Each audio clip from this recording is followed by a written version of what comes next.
Friends, allies, and Americans, welcome to the Defense of Democracy podcast, where we tell the stories of folks who defend your children's rights by advocating for inclusive public school systems and who fight for diversity across our nation. I'm your host, Karen Swoboda. Let's get into it. It is my pleasure today to welcome to the Defense of Democracy podcast, Emmanuel Blanchard Jr. Emmanuel is an educator and activist, vocally outspoken about education and the need for public education. So Emmanuel, welcome to the show. It is such a pleasure to have you here. Karen, thank you so much for having me here. I'm very excited to be here, Defense of Democracy podcast. It is such a pleasure and honor to be here, and I hope that we get a chance to talk about some really interesting and thought-provoking things that makes everyone really excited about the role that they can play in terms of furthering the causes of public education. Thank you. And now, Emmanuel, let's start by tell me a little bit about yourself. I know you're from New York City. What do you do, and why are you joining the Defense of Democracy podcast? I have been working in public education and now here's the crazy thing, and this makes me go crazy at times, and I'm like, I can't believe it. I've been teaching for over 20 years, and I've had the opportunity to teach and mold and mentor and support now 2 generations worth of students in New York City and the suburbs of New York City. Mm-hmm. And my work actually began because I'm the son of Caribbean immigrants, West Indian immigrants, mm-hmm. and from where they come, it's the poorest country in the Western Hemisphere. Mm-hmm. And my parents left in the 1970s, and for them, the only way they could see themselves leaving behind everything was education, education, education. So my parents fought, they scraped, they put all 4 of their kids through school, college, postgraduate studies. And so that really became the inspiration for the work that I do now. And I'll never forget this one thing that my father would tell me every time he would drop me off to school. He would say, "Son, I left behind my home country because your grandfather, my father, had a 3rd grade education. And I don't want you to have that kind of experience." Mm-hmm. And so for me, education has always been this thing that's opened doors, open pathways. It's moved my family out from destitute poverty in a 3rd world country. And it's really, to me, something that is the great equalizer. So this is how I ended up here in terms of being an educator, looking out for the best interests of protecting public education. There are clear assaults on public education. Mm-hmm. And for a person like myself, for a person who works with so many different kinds of people, I want to protect this as a means of access for as many people as possible. So I've gone through, your social media and looked at some of the things that you've done and said. What do you see in the education system, and talk about New York, right? What do you see happening in the New York education system? There are so many issues that really are front and center when it comes to public education. For example, when you talk about inequities in terms of public education, that's one of the fundamental issues that we have. You can have 2 schools that sit right next door to one another, 2, 3, 4, 5 miles away from one another. And the kinds of education that a student receives in one school district versus another school district, and especially in a very rich state like New York State, although that is even a misconception because it's really based upon the neighborhood in which you're residing, but the inequities that exist are horrifying. And often what exists is this: people are blissfully unaware. They think their local school is great. Sometimes you have a great teacher or 2, even in the worst of schools. Mm-hmm. But as a whole, what really motivates me, what really gets me going every single morning, what pushed me towards activism is every single systemic issue we have as a society, in some way, shape, or form, can be rooted back to public education. Mm-hmm. So if you're talking about inequities in terms of wealth, I can probably point to a person and point out the disparities that they had in their school. If you're talking about disparities with regards to healthcare, right, I can probably point to lack of healthcare education, lack of health resources within that neighborhood.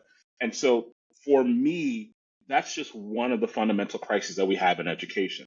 Mm-hmm. The other is the rather covert, and actually I would probably argue that it's more explicit now. Yes. The explicit attack on public education for nefarious reasons. And there are duplicitous means that are being used to attack funding public schools.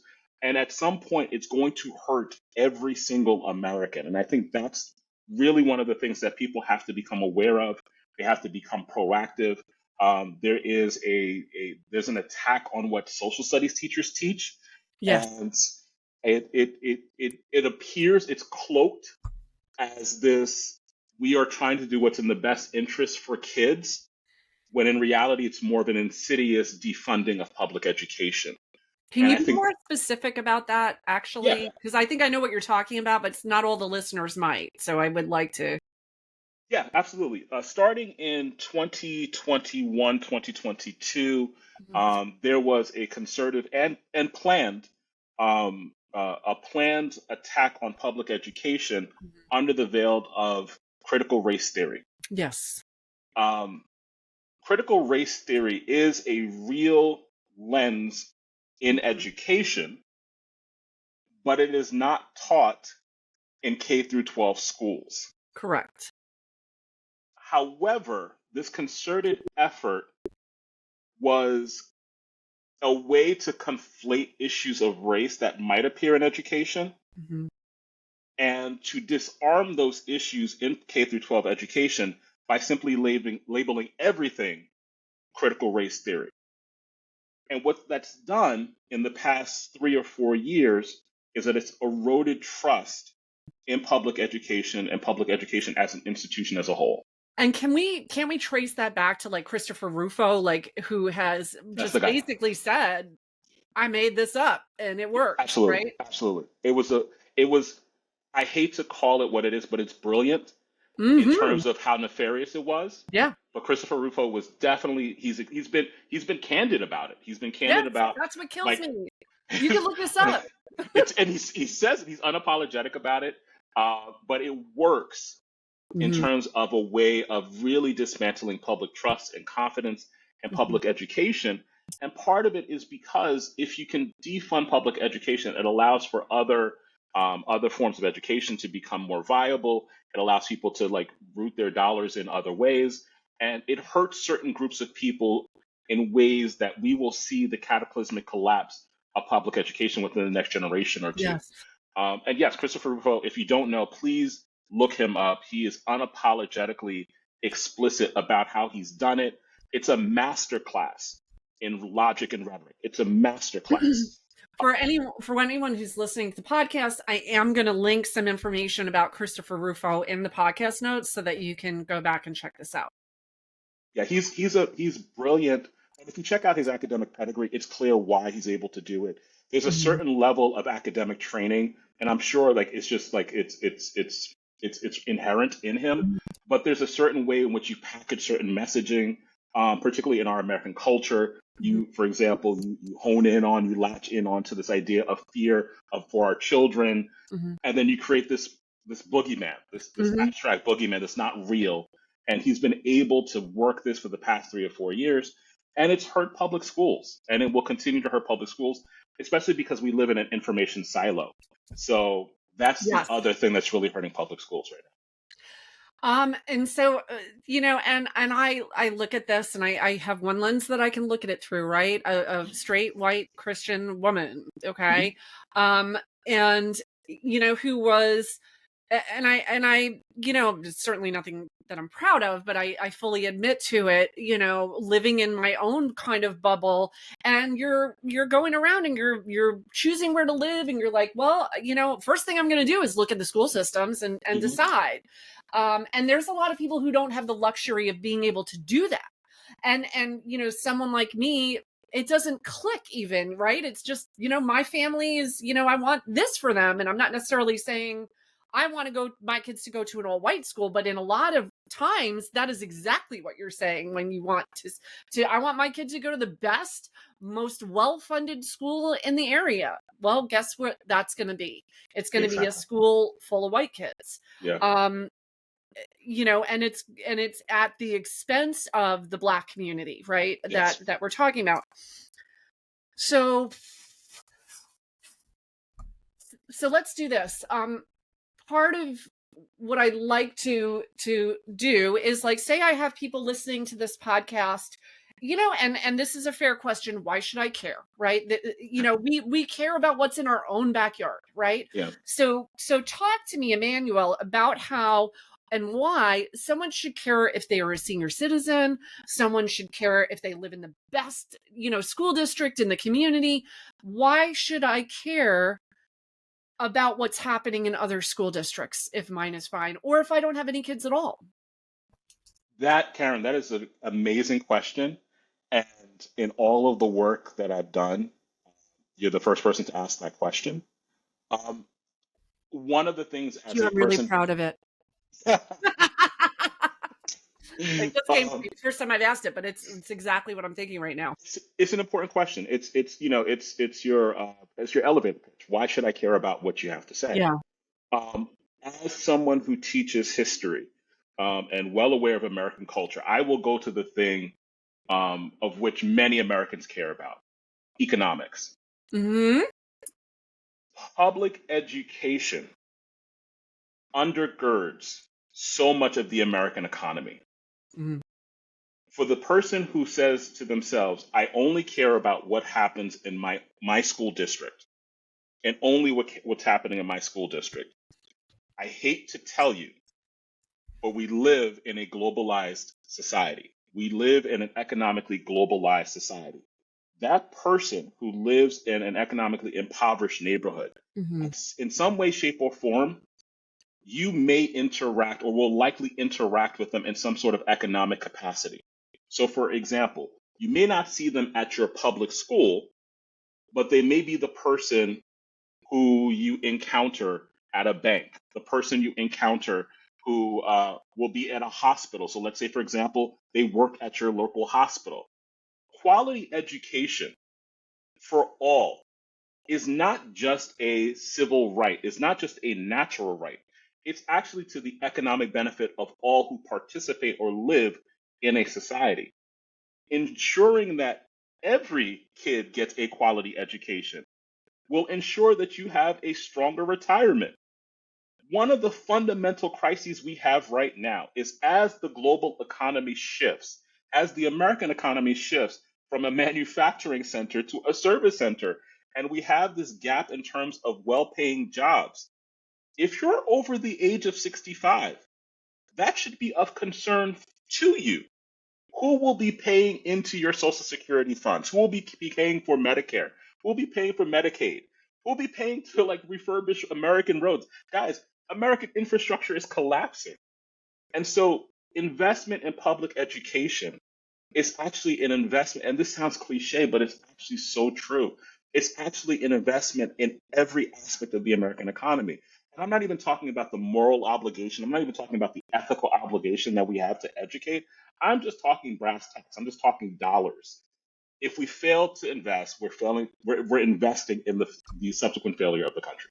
And that's, and that's exactly what I wanted you to do, because I wanted to, yes, we know it's the right thing to do, but at the end of the day, we all care about like what impacts us and our loved ones the most. So I really do appreciate your explanation of that, because I do think it makes sense, and I wish more people would really recognize that a strong public education system is the cornerstone of our democracy and the foundation of our country.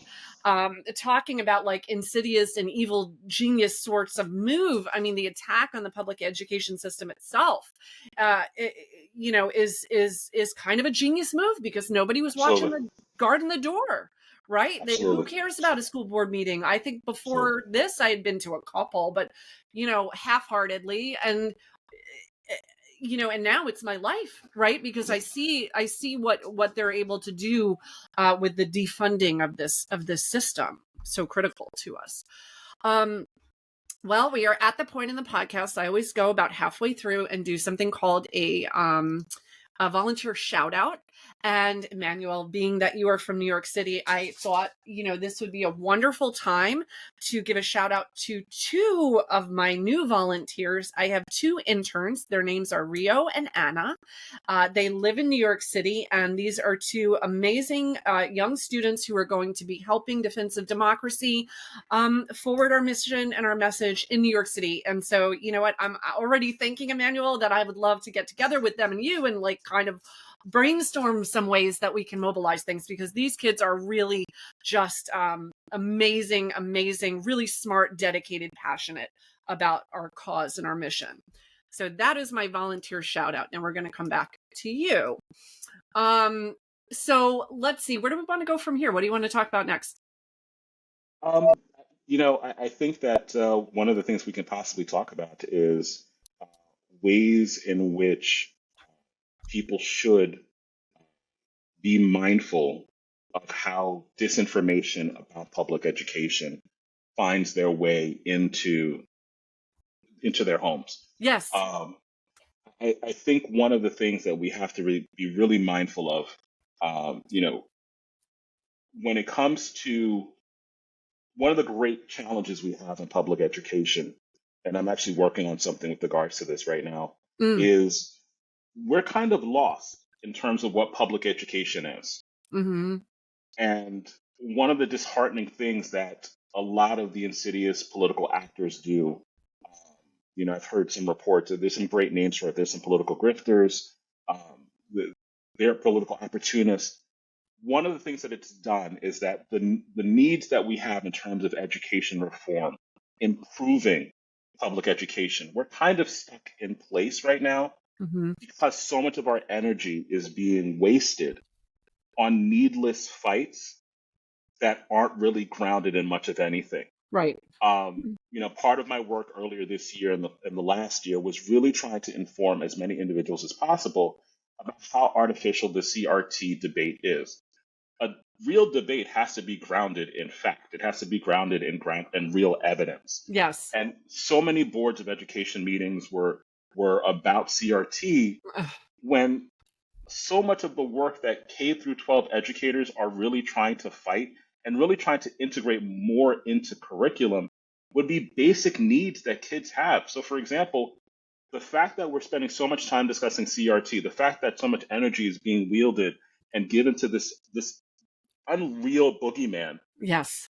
it distracts us from real issues. So, for example, are kids addicted to cell phones? Ugh. And what role should public schools be playing with regards to this issue?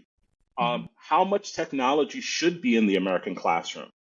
That is something that, because this artificial boogeyman found its way into the American public classroom, we've allowed major tech corporations to use public schools as simply piggy banks to sell wares that there's not necessarily any research that proves a Google Chromebook or an Apple iPad if they really help education. But yet, thousands of dollars, depending on the district, sometimes millions of dollars have been allocated towards these devices.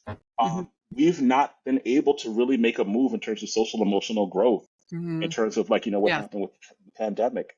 So I think that's one of the things that we have to start having more of a conversation about rather, is how do we isolate those boogeymen so that we can actually get into the real work of advancing the causes of public education.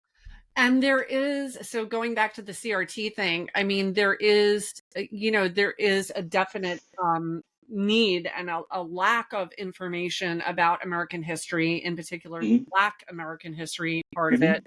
And that has become this whole, like, just another boogeyman. And and it's, I mean, I don't want to say it's not in New York, but because I have so many chapters in the South and Oklahoma and Texas, like the claim that there is a fear that a white child will feel guilt, which is bizarre to me. But that's another way that they try to pull that Hmm. that information from the textbooks. And I heard this quote a few weeks ago, and it just really hit. And it was that if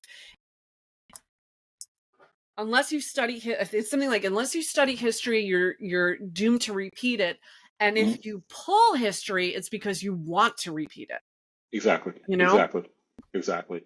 There, I a historian lives in a constant state of uncomfortability. Mm, As someone who loves history, and I teach with all full passion, I live in a constant state of being uncomfortable. Why? Well, a real historian admits there is so much to the story mm-hmm, that I will never know it all. mm-hmm. And so every time I walk into a classroom, I am always prepared to have a student ask me, "Hey, can you tell me about this version or this aspect of the story?" Mm-hmm. I have to tell them and say, "Listen, I only know but so much, but I am willing to go back, do the research, do the reading, and unpack that version of it." The reason why I share that is I think that's one of the issues we have that's become a crisis in education. We don't know what it is. Mm-hmm. Like, there are those who want education to simply be a booklet worth of facts that you disseminate to kids, and it's simple, it's trite, it's oversimplified. Yes. That's not what historians do. That's not what people in the social sciences do. We live in the gray. We live in the nuance. We Mm-hmm. live in the story is still unfolding. And you become comfortable in that uncomfortability. I would also offer societies have a hard time discussing things that aren't quite resolved. Ah. If we were complete in our journey with regards to the issues of race in this country, Mm-hmm. we wouldn't have issues articulating the history of race in this country. If we Yeah. if the history of racism were a completed journey, there'd be no issue teaching the history, Right. the entirety of the history, because we would have gotten, quote Dr. King, we would have been to the mountaintop. Yes. Yes. Our inability to teach difficult issues is often it's often a revelation of our inability to have overcome it yet. I love that. I had never thought of it in that way, but I think that is absolutely true. And I think it's going to resonate with a lot of people who are listening to this conversation. How do you feel as a Black historian, cares about kids, an educator? Mhm. Uh, I've had I've had some conversations on this podcast with people who have similar goals and backgrounds as you, and one of the recurring themes that I personally find very inspirational is the theme of hope. Yes. So obviously, you wouldn't be doing this if you didn't have hope. Um, can you speak to hope and where you find it and how, just to give and to me, because I know I get discouraged a lot. Yeah. It's a heavy cross to bear, and it's one that doesn't make you necessarily um a beloved member of your community all the time, right? So talk to me a little bit about that. um, the hope is, yeah, I think the hope is both in small victories and large. Okay. As a student of history, Hmm. and the more of it that I've learned, the more that I realized sometimes we become acculturated to this idea that all victories must be massive. Mm. So, for example, we as Americans, we love the American Revolution. We as Americans, we love World War II. We forget how long and how difficult those wars were. We forget how many battles were lost prior to the ultimate outcome. You know, Mm. um, we forget that in the American Revolution, there were troops who were abandoning their post, in the early years of the war because it looked like a lost cause. So for me, when I think of the journey that we're all on, the work that you're doing with defensive democracy, the work that I'm doing, in terms of like promoting public education, Mhm. Mhm. I have to always remember the way the arc of history actually works Mhm. versus how some of us teach or recount the arcs of history. Right. They're not necessarily the same. Mhm. the way the American Revolution is taught in an eighth grade or seventh grade classroom or an 11th grade classroom versus how it actually happened Hmm. tend to be very different. Right. So when someone is telling the history of, the work that you do, Karen, Hmm. it's going to be different than the lived experience, and that's okay. You'll have the awareness, you'll have the knowledge, you'll have the institutional memory of all of the small victories, all of the challenges, all of the obstacles, and also the fact that your work is being memorialized. At some point, someone will look back and say, "Hey, this work was worthwhile." Right. Thank you. Thank you. Well, at this point, I always like to end my interviews on a positive note. Okay. So, what I would like to do is to invite you to share something that you're looking forward to in, the weeks to come. Um, It could I be anything. guess. It could be something personal. It could be, yeah, it doesn't have to be, you know, Well, as everyone knows, that I'm in education, so I would be lying if I didn't say that I'm go not there. looking forward. I'm not looking Let's go. forward to summer vacation. Well, part of it also too is like it allows me more time to do this kind of work. Yeah. Um, Yes. I, I have a couple of projects that I can't quite say what they are, but Mhm. the summertime will allow me to be full thrust in terms of being fully engaged in them. So I'm looking forward to like really getting a chance to do some really tough, meaningful, difficult work that I think when we get to the start of 2025, it'll allow for people like myself to be able to do this on a larger scale. Mhm. So I'm really looking forward to like having an opportunity to do this in throughout the course of the summer. So that's my great Well, great I would invite you to please, when you're ready to talk about it, let absolutely. me know, and we will stay in touch. And I do look forward to hearing more from you, and deeply appreciate your time today on the podcast. Thank you so much, Karen. Thank you so much. And thank you so much for the invitation.